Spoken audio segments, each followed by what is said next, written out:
আমরা আজকে আমাদের ফার্স্ট চ্যাপ্টারটা শুরু করব, introduction to organisations and management. এটা তোমাদের বইয়ের চ্যাপ্টার 1। এই চ্যাপ্টারে আমরা অর্গানাইজেশন, ম্যানেজমেন্ট, ম্যানেজারদের ক্লাসিফিকেশন, তারা কি কি কাজ করে থাকে, সেসব কাজ করতে তাদের কোন ধরনের স্কিলস প্রয়োজন হয়, কাজ করতে গিয়ে তারা কি ধরনের চ্যালেঞ্জেস ফেস করে, এই জিনিসগুলো সম্পর্কে জানবো। আমাদের ফার্স্ট টপিক হচ্ছে অর্গানাইজেশন। অর্গানাইজেশন বলতে আমরা আসলে কি বুঝি?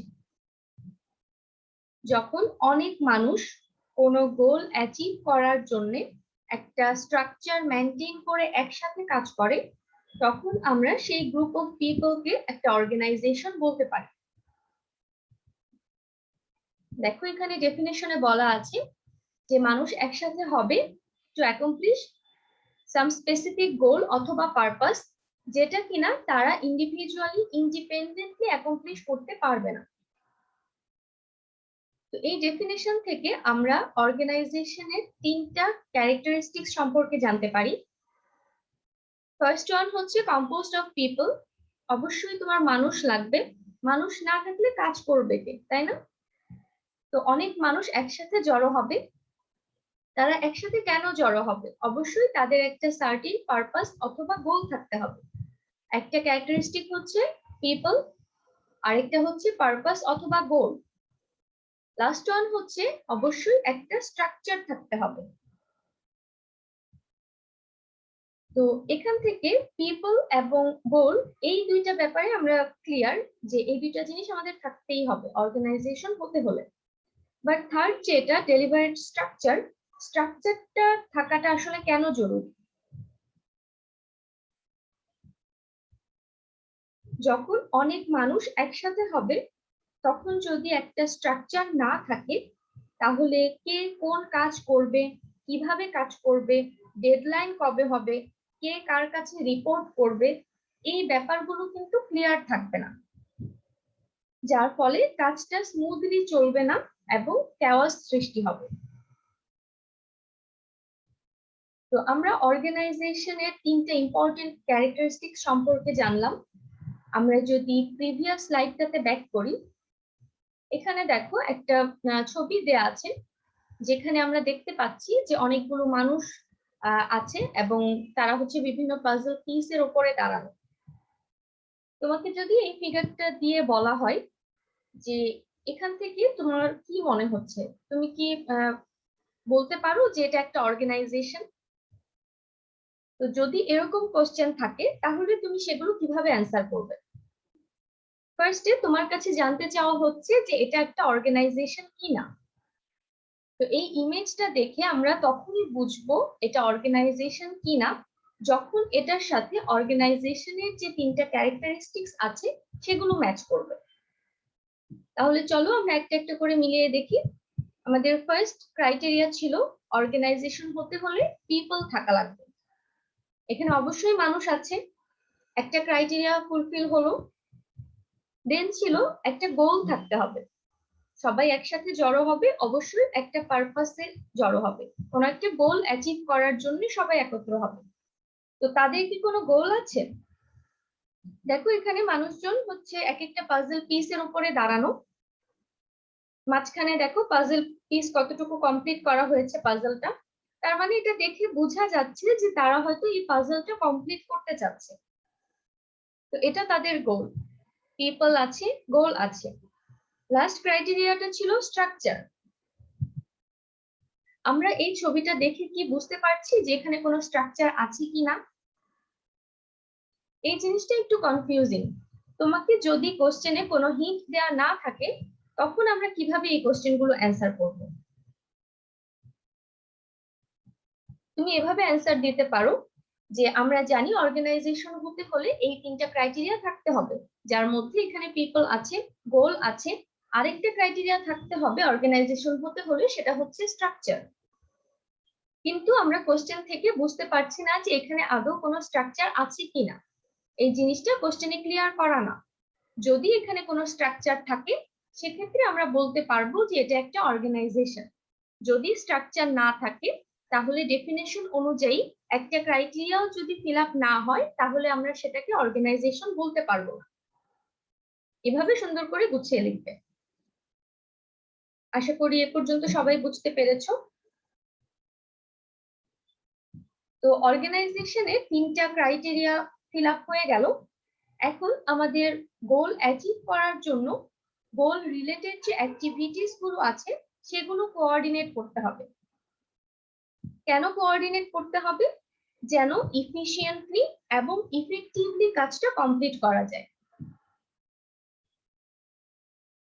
তো ম্যানেজমেন্টের ডেফিনেশনে আমরা দুইটা ওয়ার্ড দেখলাম, ইফিশিয়েন্টলি এন্ড ইফেক্টিভলি। কাজ শুধু করে গেলেই হবে না, তা ইফিশিয়েন্ট হতে হবে, ইফেক্টিভ হতে হবে। ইফিশিয়েন্সি এবং ইফেক্টিভনেস এই দুইটা হচ্ছে ম্যানেজারিয়াল কনসার্ন। তো দেখা যাক যে এই দুইটা দিয়ে আসলে কি বোঝানো হচ্ছে। এফিশিয়েন্সি বলতে বোঝানো হচ্ছে যে ডুইং থিংস রাইট, অপরদিকে ইফেক্টিভনেস হচ্ছে ডুইং দ্য রাইট থিংস। দুইটা কি একই রকম মনে হচ্ছে? ঠিক আছে, চলো তাহলে দেখি সেকেন্ড লাইনটাতে কি বলা হচ্ছে। ইফিশিয়েন্সি বলা হচ্ছে যে getting the most output from the least amount of inputs, অর্থাৎ কম ইনপুট ইউজ করে বেশি আউটপুট পাওয়া। অপরদিকে ইফেক্টিভনেস বলতে বোঝানো হচ্ছে ইনপুট কম ইউজ করলো নাকি বেশি সেটা ম্যাটার না, গোল অ্যাচিভ হলো কিনা সেটাই হচ্ছে মেইন কনসার্ন। তো আমরা যদি একটা এক্সাম্পল দেই এই এফিশিয়েন্সি এবং ইফেক্টিভনেস বোঝানোর জন্য, তাহলে ব্যাপারটা ইজি হবে। ধরা যাক তোমার 5 তারিখের মধ্যে 200 প্রোডাক্ট ম্যানুফ্যাকচার করতে হবে। একটা প্রোডাক্ট করতে ধরা যাক যে নরমালি টাইম লাগে 5 মিনিট করে, তাহলে 200 প্রোডাক্টে তোমার টাইম লাগবে 1000 মিনিট। এখন কোনোভাবে যদি তুমি পার প্রোডাক্টের টাইম 5 মিনিট থেকে 4 মিনিটে নিয়ে আসতে পারো, তখন তোমার 200 প্রোডাক্টে টাইম লাগবে 800 মিনিট, যেটা আগে লাগতো 1000 মিনিট। সেম অ্যামাউন্টের প্রোডাক্ট তুমি ম্যানুফ্যাকচার করছো বাট আগের চেয়ে কম টাইমে। তার মানে এখানে তোমার ইনপুট যে টাইমটা ছিল সেটা কম, ইনপুট কম ইউজ করে বেশি আউটপুট পেয়েছো, সো এই প্রসেসটা ইফিশিয়েন্ট। আবার 200 প্রোডাক্ট তুমি 5 তারিখের মধ্যে ম্যানুফ্যাকচার করেছো, সো প্রসেসটা একই সাথে ইফেক্টিভ, যেহেতু তোমার গোল অ্যাচিভ হয়েছে। ইফিশিয়েন্সি সবসময় বর্তমান পরিস্থিতি বিবেচনা করে কাজ করে। যেমন প্রিভিয়াস এক্সাম্পলই আমরা প্রেজেন্ট সিচুয়েশনের উপর বেস করে কিভাবে টাইম কমানো যায় সেটা বের করব। অপরদিকে ইফেক্টিভনেস যেহেতু গোল ফোকাসড হয়, তাই তোমার অনেক লং টার্ম প্ল্যান করতে হবে। কোন প্রসেস ফলো করে গোল অ্যাচিভ করা যায়, কত সহজে গোল অ্যাচিভ করা যায়, কত কম টাইমে গোল অ্যাচিভ করা যায়, ফিউচারে কোন কোন বাধা আসতে পারে, সেগুলো ওভারকাম করার জন্য কি কি প্রয়োজন, এই সব কিছু মাথায় রেখে তোমাকে আগাতে হবে। আমরা আরেকটা এক্সাম্পল দেখব এফিশিয়েন্সি এবং ইফেক্টিভনেস রিলেটেড। ধরা যাক একজন স্টুডেন্ট যার গোল হচ্ছে এই সেমিস্টারে সে অ্যাটলিস্ট 4টা কোর্সে এ প্লাস পাবে, এটা হচ্ছে তার গোল, 4টা কোর্সে এ প্লাস পাওয়া। সো সে সেমিস্টারের শুরু থেকেই সব ক্লাস রেগুলার করলো, কুইজ গুলো ভালো করে দিল এবং ভালো প্রিপারেশন নিয়ে ফাইনাল পরীক্ষা দিল। রেজাল্ট হওয়ার পর দেখা গেল যে সে 4টা কোর্সে এ প্লাস পেয়েছে। অপরদিকে আরেকজন স্টুডেন্ট যে কোনো কারণে ক্লাস করতে পারেনি, ক্লাস মিস করায় তার কুইজ গুলো ভালো হয়নি। তো একদম লাস্ট মুহূর্তে এসে প্রেসার অনেক বেশি পড়ে যাওয়ায় দেখা গেল যে সে ভালো করে প্রিপারেশন নিতে পারলো না। লাস্ট মিনিটে এসে তার গোল হলো কোন রকম পাস করা। তো দেখা গেল সে কোন রকম পাস করে গেল। এখন যদি আমরা বলি যে এই দুইটা স্টুডেন্টের মধ্যে কে ইফেক্টিভ, তাহলে তোমার অ্যান্সারটা কি হবে? আমরা একটু আগে দেখেছিলাম ইফেক্টিভ আমরা তখনই বলবো যখন গোল অ্যাচিভ হবে, ফার্স্ট স্টুডেন্ট যে ছিল তার গোল ছিল কি 4টা কোর্সে এ প্লাস পাওয়া, সে 4টা কোর্সে এ প্লাস পেয়েছে, তার গোল অ্যাচিভ হয়েছে, সুতরাং সে ইফেক্টিভ। অপরদিকে সেকেন্ড স্টুডেন্ট যে, তার গোল কিন্তু ছিল পাশ করে যাওয়া এবং সে কোনো রকম পাশ করে গিয়েছে, তার গোলও অ্যাচিভ হয়েছে, সো আমরা সেকেন্ড স্টুডেন্টকেও বলবো ইফেক্টিভ। বাট এদের মধ্যে যদি বলা হয় যে ইফিশিয়েন্ট কে, আমরা কি তাদের মধ্যে ইফিশিয়েন্সি কম্পেয়ার করতে পারবো? এদের ইনপুট আউটপুটের ডিফারেন্স অনেক বেশি, তাই অনেকেই হয়তো ইফিশিয়েন্সির কনসেপ্ট এখানে বুঝবে না।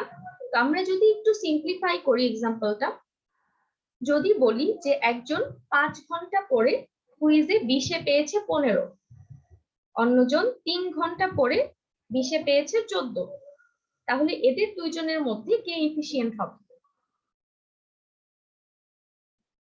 আশা করি এখান থেকে এফিশিয়েন্সি এবং ইফেক্টিভনেস এর কনসেপ্টটা ক্লিয়ার হয়েছে। তো আমরা এতক্ষণ এফিশিয়েন্সি এবং ইফেক্টিভনেস নিয়ে ডিসকাস করলাম। তো এখানে তাদের মধ্যে ডিফারেন্স গুলো দেয়া আছে, যেগুলো আমরা অলরেডি ডিসকাস করে ফেলেছি। আমরা যদি কোনো একটা অর্গানাইজেশনের রেসপেক্টে চিন্তা করি যে অর্গানাইজেশন আসলে কিভাবে এই এফিশিয়েন্সি এবং ইফেক্টিভনেসটার অ্যাডভান্টেজ নিয়ে থাকে, তাহলে এখানে দেখো দেয়া আছে তোমাদের বইয়ের এক্সিবিট 1.2 তে, ম্যানেজমেন্টটা এমন হতে হবে যেন ইফিশিয়েন্সি অনেক বেশি হয়। অবশ্যই, তো ইফিশিয়েন্সিটা আমরা কিভাবে বাড়াতে পারবো, অথবা ম্যানেজমেন্ট কিভাবে ইফিশিয়েন্সিটা বাড়িয়ে থাকে? এটা হচ্ছে রিসোর্সের প্রপার ইউটিলাইজেশন নিশ্চিত করার মাধ্যমে। রিসোর্সের প্রপার ইউটিলাইজেশন বলতে বোঝানো হচ্ছে ওয়েস্ট কমানো, ওয়েস্ট যতটা সম্ভব কমাতে হবে। লো ওয়েস্ট মানে হচ্ছে রিসোর্সের প্রপার ইউটিলাইজেশন, এবং এভাবে তুমি হাই ইফিশিয়েন্সি অ্যাচিভ করতে পারবে। এবং একই সাথে হাই গোল অ্যাটেইনমেন্ট হতে হবে, কারণ আমরা চাই ইফেক্টিভনেসও অনেক বেশি হোক। তো তুমি যদি এই দুইটা রুল ফলো করো, তাহলে তুমি একই সাথে এফিশিয়েন্সি এবং ইফেক্টিভনেস এদের অ্যাডভান্টেজটা পেতে পারবে।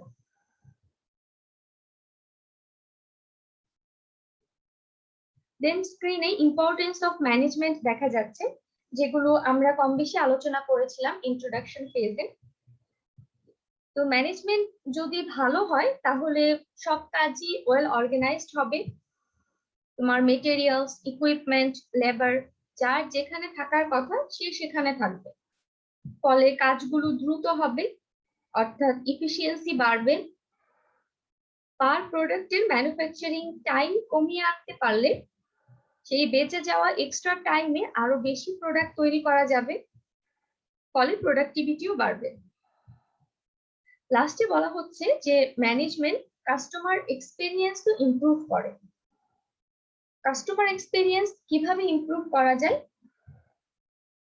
সাপোজ কাস্টমার কোনো প্রবলেম নিয়ে আসলো তোমার কাছে, তুমি যদি সেটা দ্রুত সুন্দর করে সলভ করে দিতে পারো, কাস্টমার যদি তোমার এখানে এসে কম সময়ে ভালো আউটপুট পায়, তাহলে সে স্যাটিসফাইড থাকবে। কাস্টমার এক্সপেরিয়েন্স যদি ভালো হয়, তাহলে সে হয়তো আরো 2-4 জনকে রিকমেন্ড করবে। এটা বলা হয়ে থাকে যে যদি কাস্টমারের এক্সপেরিয়েন্স ভালো হয়, তাহলে সে অ্যারাউন্ড 5 জনের সাথে সেটা শেয়ার করে, তার ভালো এক্সপেরিয়েন্সের কথাটা সে মোটামুটি 5 জনের সাথে শেয়ার করে। বাট যদি তার এক্সপেরিয়েন্স খারাপ হয়, তাহলে সে সেটা অ্যাটলিস্ট 19 জনকে বলে। সুতরাং কাস্টমার এক্সপেরিয়েন্স ইমপ্রুভ করার জন্য অবশ্যই তোমাকে ম্যানেজমেন্টটা রাখতে হবে, ম্যানেজমেন্ট ইমপ্রুভ করতে হবে। আবার ম্যানেজমেন্ট যদি ভালো হয়, তাহলে সেটা একই সাথে প্রফিটেবিলিটিও ইনক্রিজ করে। যেমন তুমি যদি পার কাস্টমারের পিছনে যে টাইম দিতে হয় সেটাকে কমিয়ে আনতে পারো সেই পার প্রোডাক্টের ম্যানুফ্যাকচারিং টাইমের মতো করে, তাহলে আগের মতোই ওই এক্সট্রা টাইমটাতে তুমি অন্য কোনো কাস্টমারকে সার্ভিস দিতে পারবে, ফলে ইফিশিয়েন্সি বাড়বে, সাথে সাথে বাড়বে প্রফিটেবিলিটি।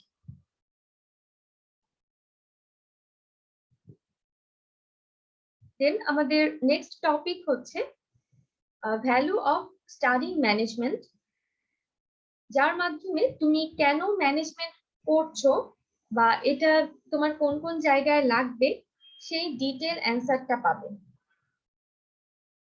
এখানে 3টা পয়েন্ট আছে।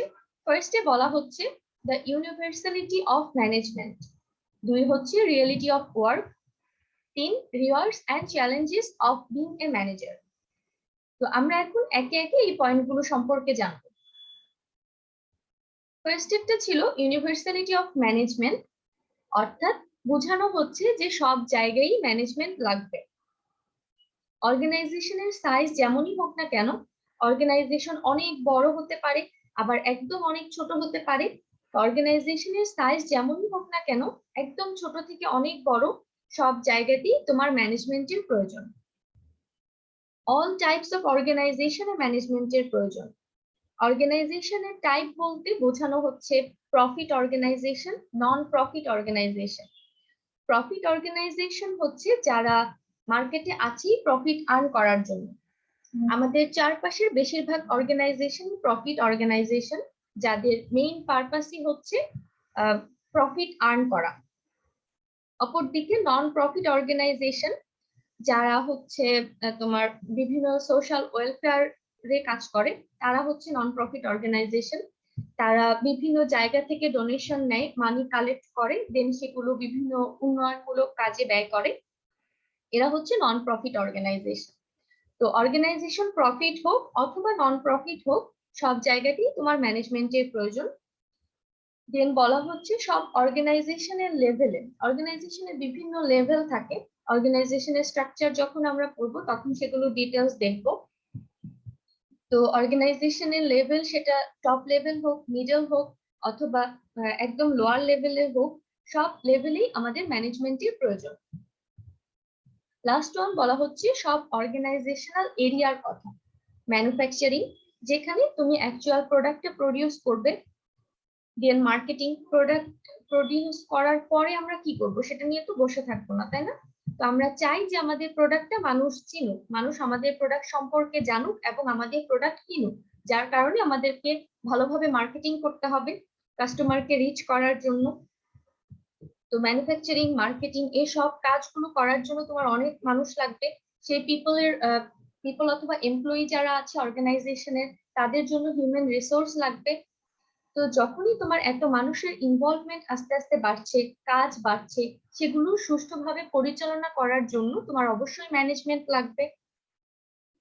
তো এখান থেকেই বোঝা যাচ্ছে যে তুমি যেখানেই যাও তোমার ম্যানেজমেন্ট লাগবে, আর সেটাকেই বলা হচ্ছে universality of management. Then second পয়েন্টটা ছিল reality of work. Reality of work, এই পয়েন্টটা বেশ মজার। ব্যাপারটা হচ্ছে লাইফে তুমি যেখানেই যাও না কেন, হয় তুমি কাউকে দিয়ে কাজ করিয়ে নিবে অথবা কেউ তোমাকে দিয়ে কাজ করিয়ে নিবে। এটাই হচ্ছে রিয়েলিটি অফ ওয়ার্ক। যদি তুমি বস হও, তাহলে আরেকজনকে দিয়ে কাজ করিয়ে নেয়ার যে অ্যাবিলিটি সেটা তোমার থাকতে হবে। যদি তুমি বস না হও, তাহলে তোমার মেন্টালিটিটা এমন থাকতে হবে যে অন্য কেউ যা বলবে আমাকে সেভাবে কাজগুলো করতে হবে। এটাই হচ্ছে reality of work. Last one ছিল rewards and challenges of being a manager. Manager হিসেবে দেখা যায় যে তারা অনেক এক্সাইটিং অফার পায়, অনেক মানুষের সাথে কাজ করার অপরচুনিটিস ক্রিয়েট হয়, পাশাপাশি তারা আবার বিভিন্ন ধরনের চ্যালেঞ্জেসও ফেস করে থাকে।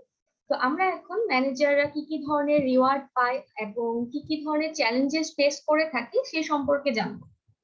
শুরুতেই রিওয়ার্ড সম্পর্কে দেখা যাক। যেহেতু তুমি ম্যানেজার, তার মানে তোমার একটা গ্রুপ অফ এমপ্লয়িকে ম্যানেজ করে চলতে হবে। তো সেই গ্রুপ অফ এমপ্লয়িরা কিভাবে কাজ করবে সেটা ডিপেন্ড করবে তোমার উপর। তুমি একজন স্ট্রিক্ট বস হতে পারো, তুমি চাইতে পারো যে তোমার এমপ্লয়িরা 9টা 5টা টাইম স্ট্রিক্টলি মেনটেন করবে, অথবা তোমার মেন্টালিটি এমন হতে পারে যে কে কখন আসলো গেল সেটা ম্যাটার না, বাট কাজগুলো যেন স্মুথলি চলে। যখন যে কাজ আমি যাকে দিব, সে ওই কাজটা টাইমলি আমাকে করে সাবমিট করবে, এরকম হতে পারে। তোমার এমপ্লয়িরা কিভাবে কাজ করবে, স্ট্র্যাটেজি কি হবে, ওয়ার্ক এনভায়রনমেন্ট কেমন হবে, সেই জিনিসগুলো ডিসাইড করা অথবা একটা ভালো এনভায়রনমেন্ট ক্রিয়েট করার যে অপরচুনিটিস সেটা তোমার থাকবে। যেহেতু তুমি ম্যানেজার, তোমার আন্ডারে এত এত এমপ্লয়ি কাজ করবে, তুমি তাদের মেন্টর অথবা কোচ হিসেবে থাকবে। তাদের কাজের প্রতি যে মোটিভেশন আছে সেগুলো ধরে রাখতে তুমি হেল্প করতে পারবে, এটা একটা রিওয়ার্ড। আবার তুমি একই সাথে অনেক ধরনের মানুষের সাথে কাজ করার যে সুযোগ সেটা পাচ্ছ। অনেক ভালো এক্সপেরিয়েন্স হতে পারে, খারাপ এক্সপেরিয়েন্সও হতে পারে, বাট তুমি অনেক মানুষের সাথে কাজ করার একটা সুযোগ পাচ্ছ, সেটাকে রিওয়ার্ড হিসেবে বলা হচ্ছে। আবার তুমি একজন ম্যানেজার হিসেবে একটা ভালো স্যালারি ড্র করবে। অর্গানাইজেশন টু অর্গানাইজেশনে দেখা যায় বিভিন্ন অফার্স থাকে ম্যানেজারদের জন্য, কেউ কেউ হয়তো গাড়ি দেয় অথবা এরকম সার্টেন কিছু রিওয়ার্ডস থাকে। আবার ম্যানেজার হিসেবে তোমার অর্গানাইজেশনে একটা সার্টেন রিকগনিশন থাকে। এই জিনিসগুলো হচ্ছে একজন ম্যানেজারের রিওয়ার্ডস। এত রিওয়ার্ডস পাশাপাশি আবার কিছু চ্যালেঞ্জেস আছে যেগুলো ম্যানেজাররা কন্টিনিউয়াসলি ফেস করে থাকে। ফার্স্ট অফ অল বলা হচ্ছে যে তোমাকে অবশ্যই অনেক হার্ড ওয়ার্ক করতে হবে। এটা তো বোঝাই যাচ্ছে, যেহেতু অনেক এমপ্লয়ি নিয়ে কাজ করবে। আবার কন্টিনিউয়াসলি তোমার গোল চেঞ্জ হতে থাকতে পারে, অর্গানাইজেশনের উপর ডিপেন্ড করে স্ট্র্যাটেজি চেঞ্জ করতে হতে পারে। নতুন একটা ওয়ার্ক এনভায়রনমেন্ট তুমি ক্রিয়েট করবে, সেটা বাকিরা কিভাবে নিবে, লটস অফ প্রেশার থাকবে। তোমাকে এর জন্য প্রচুর হার্ড ওয়ার্ক করতে হবে। একটু আগে রিওয়ার্ডে আমরা বলেছিলাম যে তোমার অনেক মানুষের সাথে কাজ করার একটা সুযোগ হচ্ছে, ভালো এক্সপেরিয়েন্স হতে পারে। সেটা দেখো একই সাথে চ্যালেঞ্জেস এর মধ্যেও আছে, কারণ এত মানুষের সাথে তুমি কাজ করছো, এক একজন এক এক রকম। তো ভ্যারাইটি অফ পিপলের সাথে কাজ করাটা একটু চ্যালেঞ্জিং, কারণ যেহেতু ম্যানেজার হিসেবে তোমার কন্টিনিউয়াসলি তাদেরকে মনিটর করতে হবে, মোটিভেট করতে হবে, তাদেরকে কনভিন্স করতে হবে। তো দেখা যায় যে তোমার খুঁজে বের করতে হবে কোন এমপ্লয়ি কিভাবে কনভিন্সড হয়, কিভাবে তাকে মোটিভেট করা যায়। এটা একটা চ্যালেঞ্জ। দেন অনেক সময় দেখা যাবে যে তোমার হাতে রিসোর্স খুব লিমিটেড, এবং সেই লিমিটেড রিসোর্স দিয়েই তোমাকে কাজগুলো কমপ্লিট করতে হবে। তুমি ইচ্ছা থাকা সত্ত্বেও হয়তো নতুন অর্ডার করতে পারছো না, অথবা তোমার লিমিটেড ম্যান পাওয়ার আছে, সেই লিমিটেড ম্যান পাওয়ার দিয়েই তোমাকে কোনো না কোনো ভাবে কাজ চালিয়ে নিতে হবে। ওয়ার্কারদেরকে কন্টিনিউয়াসলি মোটিভেট করতে হবে, যেটা একটু আগে বললাম। তো নর্মাল টাইমই একজন মানুষকে মোটিভেট করাটা ডিফিকাল্ট। আর যদি তোমার এনভায়রনমেন্ট আনসার্টিন হয়, ক্যাওটিক এনভায়রনমেন্ট হয়, তাহলে জিনিসটা আরো বেশি চ্যালেঞ্জিং হয়ে যাবে। লাস্ট ওয়ান বলা হচ্ছে success depends on others work performance.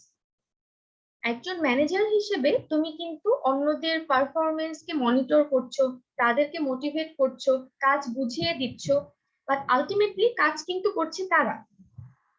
যদি তারা ভালোভাবে কাজ করে তাহলে তুমি একজন ভালো ম্যানেজার হিসেবে রিকগনিশন পাবে। যদি তাদের পারফরমেন্স খারাপ হয় তাহলে তুমি হচ্ছে একজন খারাপ ম্যানেজার হিসেবে পরিচিত হবে। এজন্যই বলা হচ্ছে তোমার স্ট্র্যাটেজি যতই ভালো হোক, তুমি যত গুড এনভায়রনমেন্টই ক্রিয়েট করো না কেন, তোমার আন্ডারে যে এমপ্লয়িরা আছে তারা যদি ভালোভাবে মোটিভেটেড না থাকে, কাজের প্রতি যদি ডেডিকেটেড না থাকে, ভালোভাবে যদি কাজ না করে, তাহলে তুমি একজন ব্যাড ম্যানেজার হিসেবে পরিচিতি পাবে। এজন্য বলা হচ্ছে success depends on others work performance. তারা ভালোভাবে কাজ করলে তুমি ভালো ম্যানেজার হবে। এই সকল জিনিসগুলো হচ্ছে একজন ম্যানেজারের চ্যালেঞ্জেস। তো আজকে আমরা অর্গানাইজেশন সম্পর্কে জানলাম, অর্গানাইজেশনের 3টা ক্যারেক্টারিস্টিক্স জানলাম। যে কোনো একটা সিনারিও যদি তোমাকে দিয়ে বলা হয় যে এটা অর্গানাইজেশন কি না, তখন আমরা সেটা কিভাবে আইডেন্টিফাই করতে পারবো সে সম্পর্কে জানলাম। দেন আমরা ম্যানেজমেন্ট জানলাম, ম্যানেজমেন্টের ইম্পর্টেন্স দেখলাম, ম্যানেজারিয়াল কনসার্ন সম্পর্কে জানলাম, এফিসিয়েন্সি এবং ইফেক্টিভনেস।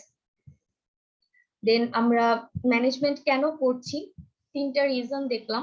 ইউনিভার্সালিটি অফ ম্যানেজমেন্ট, যেখানে বলা হচ্ছে যে সব জায়গাতেই আমাদের ম্যানেজমেন্টের প্রয়োজন। 2 নাম্বার ছিল রিয়েলিটি অফ ওয়ার্ক, আমরা যেখানেই যাই হয় নিজে অন্যজনকে দিয়ে কাজ করানোর অ্যাবিলিটি থাকতে হবে, অথবা আরেকজন আমাকে দিয়ে কাজ করিয়ে নিবে সেই মেন্টালিটিটা রাখতে হবে। আর লাস্ট ওয়ান ছিল ম্যানেজার হিসেবে কি কি ধরনের রিওয়ার্ডস পাওয়া যায় এবং কি কি ধরনের চ্যালেঞ্জেস তারা ফেস করে থাকে। নেক্সট ক্লাসে আমরা ম্যানেজারদের ক্লাসিফিকেশন দেখব, তারা নর্মালি কিভাবে কাজগুলো করে থাকে, ম্যানেজারিয়াল ফাংশন সেগুলো দেখব, ম্যানেজমেন্টের যে স্কিলস গুলো আছে সেগুলো সম্পর্কে জানবো। তো আমাদের আজকের লেকচার এ পর্যন্তই। সবাই ভালো থাকো। আল্লাহ হাফেজ।